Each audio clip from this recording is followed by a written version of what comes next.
సకల దేవతా స్వరూపుడు శ్రీ షిరిడి సాయినాథ్ మహారాజ్ గారి పాదార విందాలకు శిరస్సు వంచి నమస్కరించుకుంటూ, బ్రాహ్మణుడు వటువుకు ఇచ్చే దీక్షను ఉపనయనం అని చెప్పి అంటారు.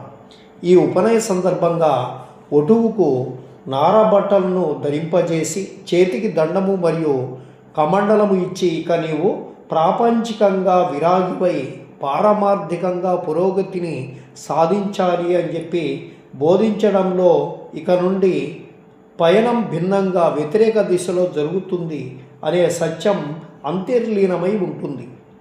జీవపరమైనటువంటి జన్మ బహిర్ముఖులను చేస్తే దైవము పరమైనటువంటి పునర్జన్మ అంతర్ముఖంగాను గావిస్తుంది. పారమార్థికంగా పునర్జన్మ నొందే ఈ ప్రక్రియనే సరిగ్గా మాధవరావు మరియు గాడ్గిల్ విషయంలో జరిగింది ఇదే. బాబా యొక్క కోపోద్రిక్తమైనటువంటి చర్యల వలన వారిలో బాబా పట్ల అమితమైనటువంటి భక్తి శ్రద్ధలు ఉత్పన్నమై సాయి చరణాలను శరణాగతి చెందడం జరిగింది. తత్ఫలితంగా వారి జీవన గమనానికి కొత్త దశాదిశలు ఏర్పడ్డాయి. అంటే సాయి సంకల్పానుసారంగా వారికి పారమార్థికంగా పునర్జన్మ లభించింది. అంటే ఆ సంఘటనను మాధ్యమంగా బాబా తమదైనటువంటి శైలిలో వారికి దీక్షను ప్రసాదించారు. ఇక్కడ దీక్ష అంటే బాహ్యంగా జరిగే తంతు కాదు. సద్భక్తుని పారమార్థిక పురోగమనాన్ని శీఘ్రతరం చేసేందుకై సద్గురువు చేసే సంకల్పం. గురువుతో మంత్రోపదేశం ద్వారా దీక్షను ప్రసాదిస్తే ఆ ప్రక్రియను వాగ్దీక్ష అని, స్పర్శ ద్వారా ప్రసాదిస్తే స్పర్శ దీక్ష అని, చూపు ద్వారా ప్రసాదిస్తే దృగ్దీక్ష అని, అదే సద్గురువు తమ సంకల్పం ద్వారా ప్రసాదిస్తే మానస దీక్ష అని చెప్పుకోవడం పరిపాటి.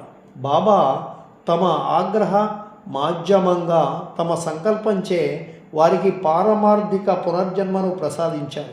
సద్గురు చరణాలను ఆశ్రయించిన ప్రతి సద్భక్తుని జీవితంలో ఇటువంటి పునర్జన్మ అనేది జరగడం సహజం. ఇక్కడ గమనించవలసినటువంటి అద్భుతమైనటువంటి విషయం ఏమిటంటే, సమర్థ సద్గురువు అత్యంత భక్త సులభుడు అయినటువంటి శ్రీ సాయి వద్ద అటువంటి పునర్జన్మను పొందిన తరువాత, అంటే దీక్షను స్వీకరించిన తర్వాత కూడా సద్భక్తుడు చేసే ఏమీ ఉండదు. సద్గురువే సాయియే అంతా తామై సద్భక్తుని ఉద్ధరణ ప్రక్రియను కొనసాగిస్తాడు. నీవు ఊరక కూర్చో, చేయవలసిందంతా నేను చేస్తాను అనేటువంటి బాబా మాటల్లోని ఆంతరార్థం ఇదే అయి ఉంటుందని చెప్పుకోవచ్చు.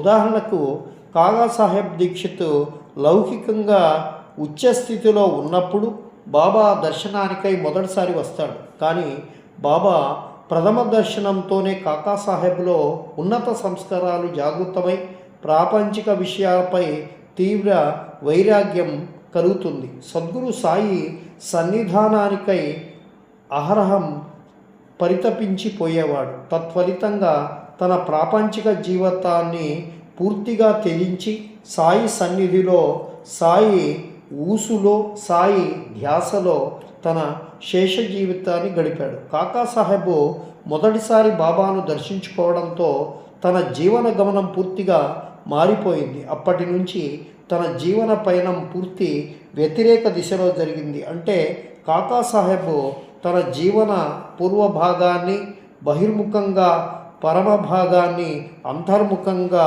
గడపడం జరిగింది. తద్వారా తనకు తెలియవచ్చేదేమంటే, కాకాసాహెబ్ బాబాను ప్రథమంగా దర్శించుకున్నప్పుడే సమర్థ సద్గురుడైనటువంటి సాయినాథుడు తనదైన శైలిలో మానస దీక్షను ప్రసాదించాడు. తద్వారా సాయి సన్నిధానంలో తన పారమార్థిక పురోగతి శీఘ్రతరమై పారమార్థికంగా ఉన్నత స్థితులకు ఎదిగాయి. తాను పారమార్థిక ఉన్నత స్థితికి చేరడానికి తనకు కలిగినటువంటి దివ్య దర్శనం విఠలుని దర్శనం, అదే నిదర్శనం. కానీ ఈ ఉన్నత స్థితులకు ఎదగడానికి కాకాసాహెబ్ బాహ్యంగా చేసినటువంటి సాధన ఏమీ లేదు. ఏం చేసినా బాబానే అంతర్లీనంగా చేశాడు. సద్భక్తుని సంస్కారాన్ని మరియు రుణానుబంధాన్ని అనుసరించి ఆ సద్భక్తుని పారమార్థిక పురోగమనానికై సద్గురువు తమదైన శైలిలో సంకల్పం చేశాడు. అంటే మానస దీక్షను ప్రసాదిస్తాడు. సద్గురు సంకల్పానుసారం జరిగే ఈ ప్రక్రియలో అంటే ప్రసాదించే మానసిక దీక్షలో ఎటువంటి బాహ్యమైన తంతు ఇమిడి ఉండకపోవడం వలన ఏదో జరుగుతుందనే కొద్దిపాటి అవగాహన మినహా ఖచ్చితంగా ఏం జరుగుతుందోనని ఎవరు సద్భక్తునికి ఉండేటువంటి అవకాశమే లేదు. పరమోచ్చ